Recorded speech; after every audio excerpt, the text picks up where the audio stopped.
Mesdames et messieurs, bonjour et bienvenue sur Télé Djibouti dans cette nouvelle édition de votre journal de 15h. Tout de suite, voici les titres. Le ministre de l'économie et des finances a présidé une réunion de haut niveau sur un projet d'appui sur l'entrepreneuriat des jeunes et des femmes. Et en sport, la formation de la gendarmerie a remporté hier un match face à Assas Djibouti Telecom avec un score de 7 buts à 0. À l'étranger, au Soudan, Donald Trump choisit de poursuivre la politique d'Obama et lève l'embargo. Bonjour et merci de nous accueillir chez vous. Le ministre de l'économie et des finances, chargé de l'industrie, M. Ilyas Moussa Douale, a présidé en collaboration avec la Banque mondiale une réunion de haut niveau sur un projet d'appui sur l'entrepreneuriat des jeunes et des femmes. Ce mécanisme de financement sera un levier pour améliorer l'accès au capital, apporter une assistance technique et investir dans les projets et programmes de soutien aux jeunes et surtout aux femmes. La marginalisation économique des femmes est un facteur déterminant pour parvenir à la croissance inclusive nécessaire pour mettre fin à l'extrême pauvreté. Promouvoir l'entrepreneuriat des jeunes et des femmes aura un impact énorme sur le développement économique des femmes dans le pays. Cela va contribuer à créer davantage de possibilités et à stimuler la croissance économique. Cette rencontre s'agissait là de mettre les premiers jalons sur les différents moyens afin de créer une dynamique pour encourager les jeunes et les femmes. Les opportunités actuelles et à venir, sinon on n'ira pas loin. Donc ça c'est une mission d'identification qui est la toute première étape lorsqu'on prépare un projet.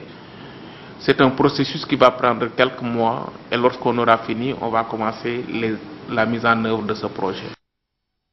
Voilà, donc c'était le représentant de la Banque mondiale, M. Atousek, la secrétaire d'État aux affaires sociales, Mme Mouna Ousmane Aden, le président de la Chambre du commerce, le directeur du Fonds de développement économique ainsi que des hauts responsables de différents secteurs, tous concernés par le projet.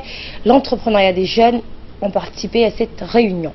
Rappelons que ce nouveau projet présente une occasion de mettre les secteurs publics et privés à contribution pour ouvrir de nouveaux horizons au climat de l'entrepreneuriat pour les jeunes et les enfants et les femmes. Le ministre de l'économie et des finances, Ilyas Moussa Douale, dans son allocution, sensibilisé le secteur privé et a souligné à tous qu'il était temps de s'engager dans une démarche entrepreneuriale crédible et réaliste et par-dessus toute porteuse de croissance. Écoutons pour plus de détails le ministre des Finances. Et je parle de ces interventions au niveau national, de toutes les institutions. Parce que si nous n'améliorons pas notre interaction, notre coordination, la cohérence de nos actions sur le terrain, on ne peut pas blâmer quiconque.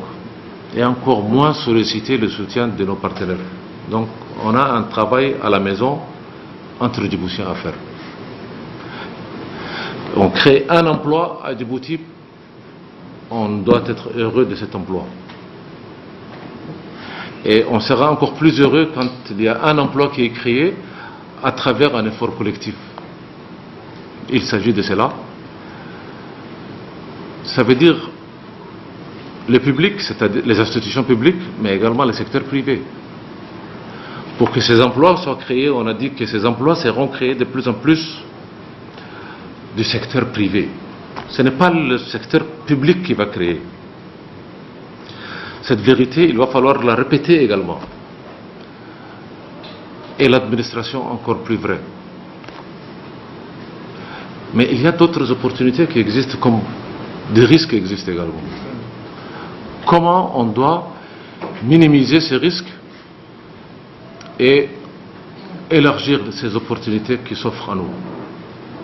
Et en quoi chaque intervenant, chaque partenaire, chaque acteur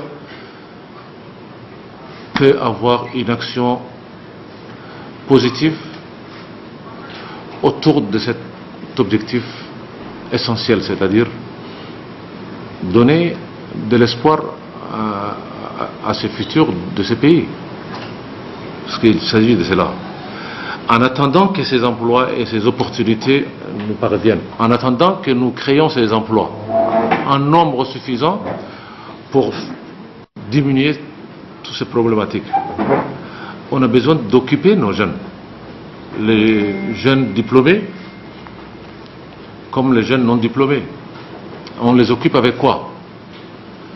On ne les occupera pas exclusivement qu'en faisant que du sport et des tournois. Ce n'est pas ça la finalité. Essayons de les occuper en leur donnant des métiers, en plus de leur formation académique. Et c'est tout cet écosystème sur lequel on doit vraiment réfléchir aujourd'hui, et on doit être engagé autour de ces thématiques parce que le temps ne nous est pas favorable. Et pour des éclaircissements clairs et précis, Fardous Hussein est avec nous sur ce plateau. Bonjour Fardous. Bonjour. Alors on va parler avec vous sur cet atelier qu'a présidé le ministre de l'économie et des finances et en collaboration avec la Banque mondiale, avec à sa tête son représentant, M. Atousek, sur l'appui des jeunes et des femmes dans l'entrepreneuriat. Il s'agit alors qu'il faut mettre le cap vers la création et le développement de l'emploi, mais aussi de façon à provoquer un déclic, alors déclic entrepreneurial. Cela ne sera possible qu'avec la participation des acteurs des secteurs privés. Effectivement, donc Asma, cet atelier est la deuxième étape donc pour stimuler l'esprit entrepreneurial.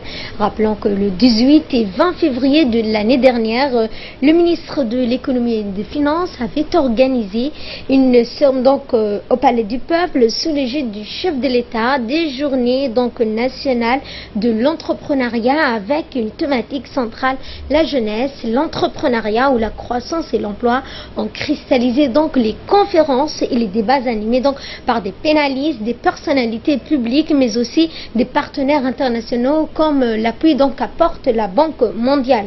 Ainsi donc dans son allocution, le chef de l'État avait réaffirmé l'intérêt de rendre plus accessible la croissance inclusive et génératrice d'emplois pour les jeunes.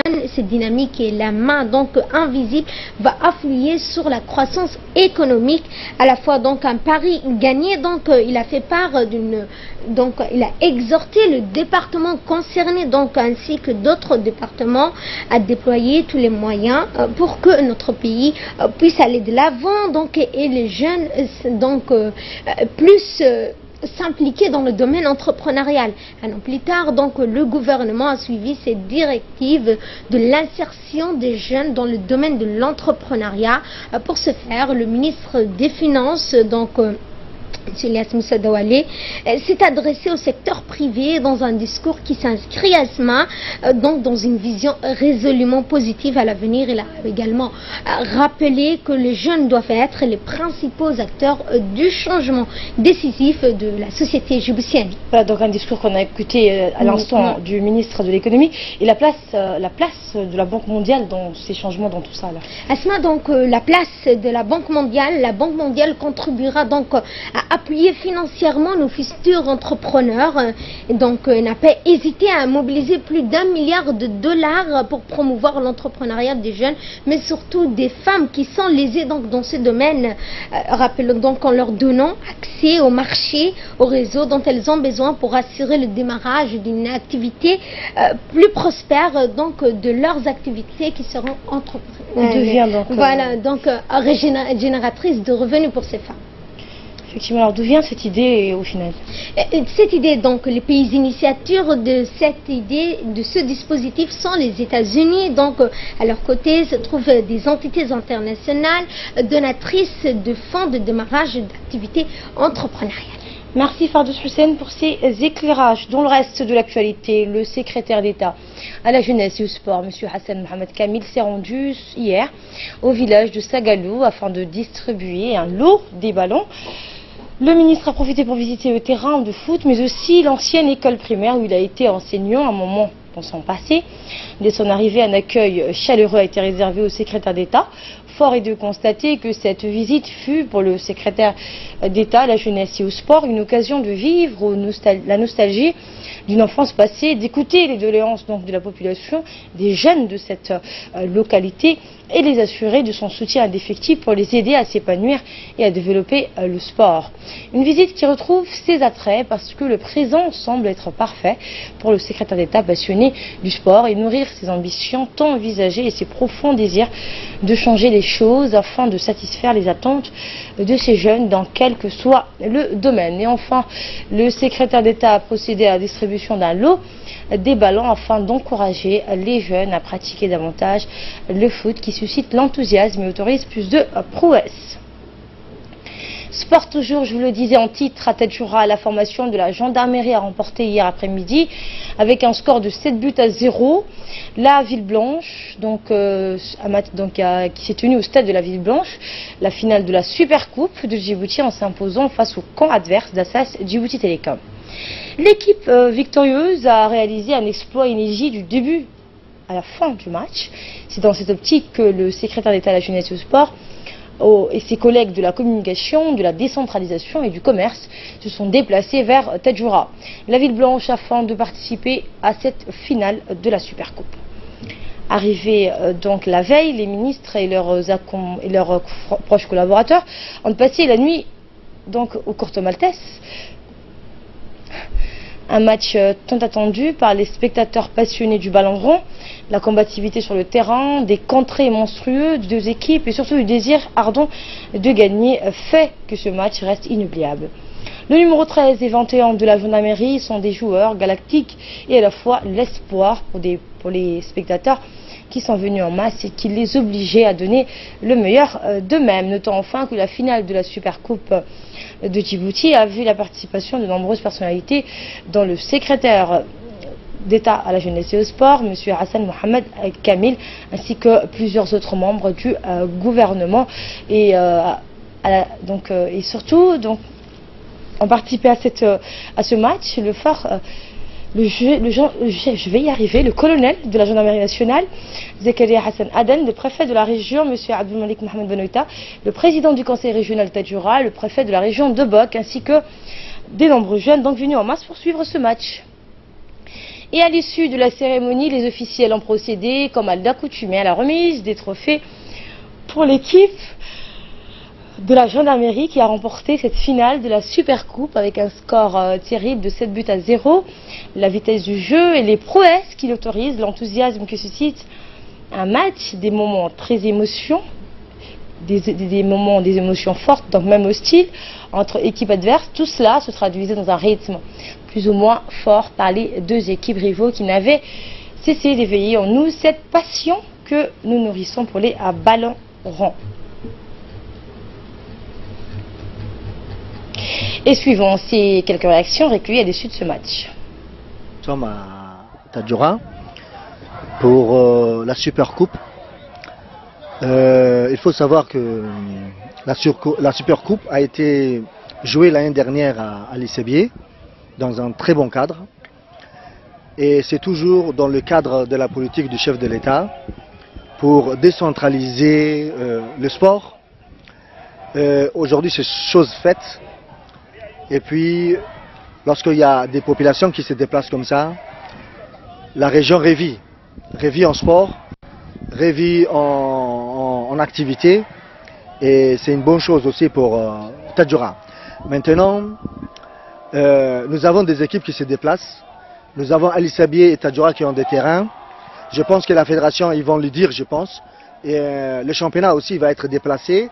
Et lorsque Tadjoura va jouer son championnat, les équipes vont se déplacer. Des spectateurs en nombre et en masse qui sont venus supporter les deux équipes. Mais aussi, il faut savoir que cette Supercoupe coïncide toujours avec l'ouverture du championnat. Et d'autant plus que le championnat va se jouer à partir de lundi pour la 3e division. Également dans l'actualité de ce samedi, le commandant de la garde-côte djiboutienne, le colonel Ouass Omar Borré, a accueilli à la direction générale de la garde-côte une délégation de l'agence japonaise de coopération internationale, la JICA, conduite par le directeur général du département d'Afrique JICA, M. Kato Ruishi, pour visiter les installations et les moyens nautiques de la garde-côte djiboutienne. M. Kato Ruishi a apprécié le travail louable de la garde-côte djiboutienne et les résultats remarquables de ses missions. Ce dernier a souligné que la garde côte djiboutienne est une institution importante dans le domaine de la sécurité et de la sûreté maritime régionale.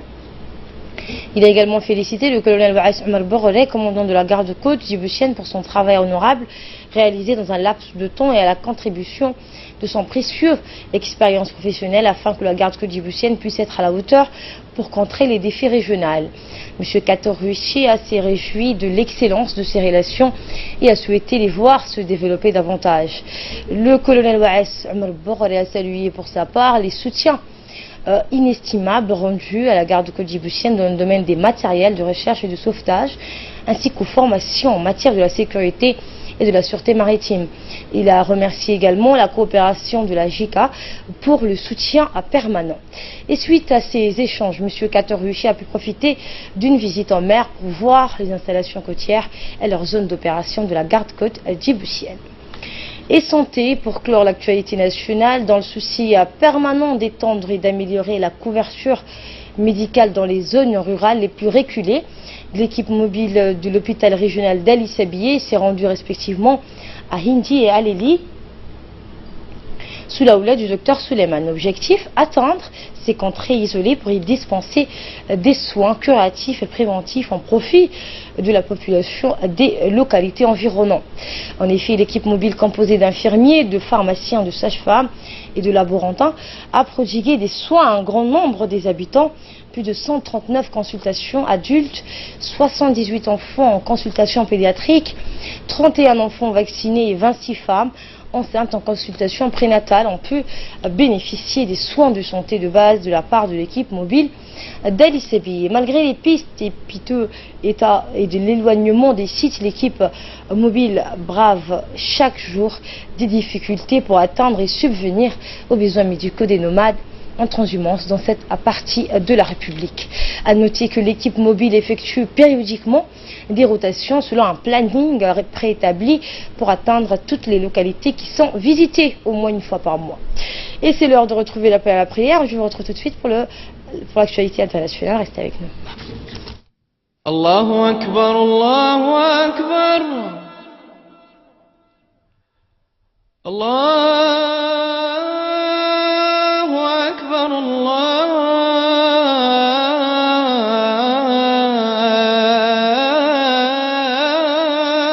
Akbar. Ashhadu an la ilaha illallah.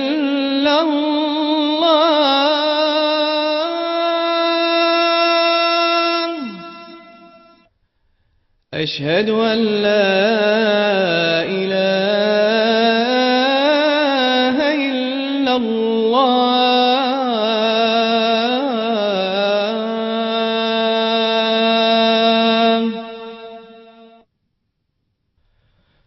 أشهد أن محمدًا رسول الله.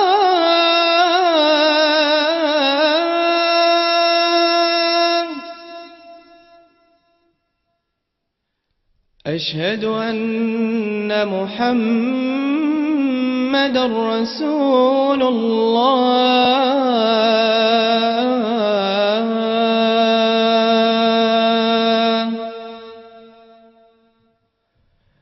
حي على الصلاة.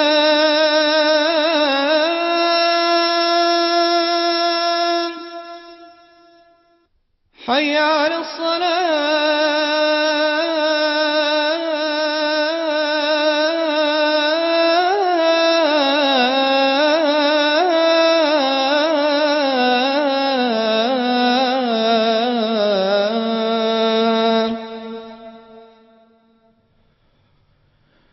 حي على الفلاح.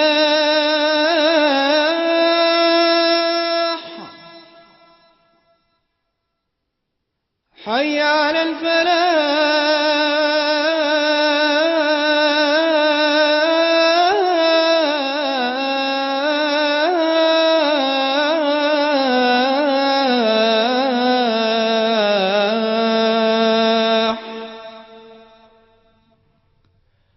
الله أكبر، الله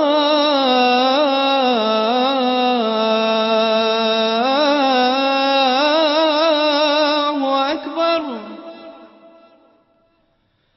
لا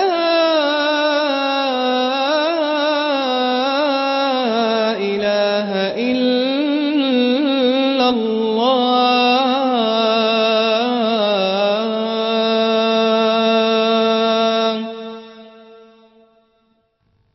اللهم رب هذه الدعوة التامة والصلاة القائمة آت سيدنا محمدا الوسيلة والفضيلة وابعثه اللهم مقاما محمودا الذي وعدته إنك لا تخلف الميعاد. Et passons à présent à ce qui domine l'actualité hors de nos frontières. Au Soudan, Trump choisit de poursuivre la politique d'Obama et lève l'embargo avant de quitter ses fonctions. Barack Obama a levé une partie des sanctions contre le pays en vigueur depuis 20 ans. Hussein Aouled est avec nous sur ce plateau pour nous en dire plus. Bonjour Hussein. Bonjour Asma.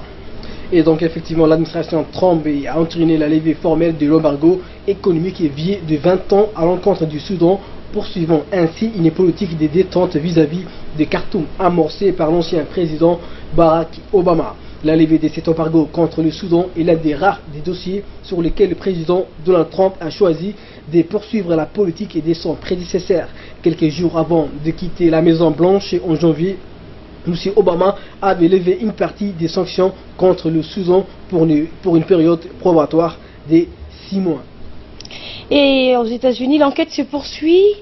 Une enquête donc après la fusillade de Las Vegas qui a coûté la vie à 58 personnes et fait plusieurs centaines de blessés la semaine dernière. Effectivement, Asma, donc la police tente de cerner la personnalité du terroriste qui aurait pu motiver le geste de Stephen Paddock qui a tiré sur la foule d'un concert depuis sa chambre d'hôtel située à 32e étage. Mais pour l'heure, aucune piste ne semble privilégier le groupe État islamique a revendiqué l'attaque, mais à ce jour, aucun lien n'aurait été établi entre le suspect et l'organisation terroriste. Le FBI donc invite toute personne susceptible de détenir des informations à se manifester auprès de la police. Et Stephen Paddock avait constitué un véritable arsenal doté de 47 armes pour moitié des armes de guerre, d'explosifs et de plusieurs milliers de munitions. Les enquêteurs donc ont mis la main sur 1600 cartouches dans sa voiture. Merci Fardouch Hussein Aouled pour ces précisions. Voilà, c'est le journal de la rédaction. Merci à vous de l'avoir suivi. Je vous retrouve ce soir à 22 h pour la toute dernière édition de votre journal. Bon après-midi à toutes et à tous.